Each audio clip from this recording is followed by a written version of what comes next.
كابتن سيد، عايز تعليق حضرتك على قرارات لجنه التظلمات امس بخصم 3 نقاط من النادي الاهلي. طيب، بمنتهى الهدوء يعني. انا اشوف ان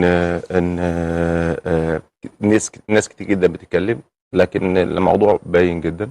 المشكله في اللي كتب واللي صاغ واللي مضى، مش في اللي طالب بالتنفيذ.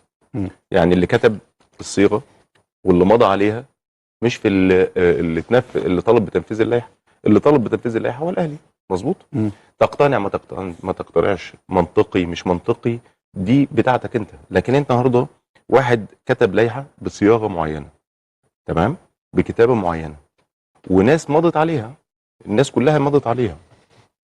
انا لما بشوف بند زي ده واتعمل عليه يعني بروباجندا جامده جدا، اكيد هيتغير. مظبوط.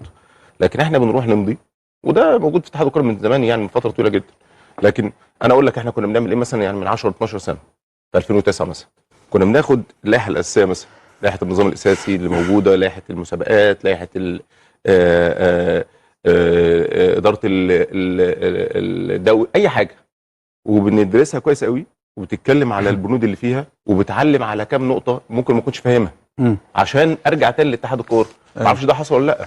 تمام، ما اعرفش ده حصل ولا لا. لكن كل واحد عنده حق، شايف ان هو بتاعه، من حقه كل الحق ان هو يروح يشوف اي نقط او اي ابعاد ترجع له حقه ده. لكن اللي انا واخد بالي منه، او اللي انا مستغرب، ان في ناس كتير جدا بتلوم الاهلي اللي هو طالب بتنفيذ اللائحه اساسا. يعني ما حدش اتكلم على اللي كتبها، ما حدش اتكلم على اللي صاغها، ما حدش اتكلم ابدا على اللي مضى عليها ووافق عليها. ده تمام؟ معناه ان انت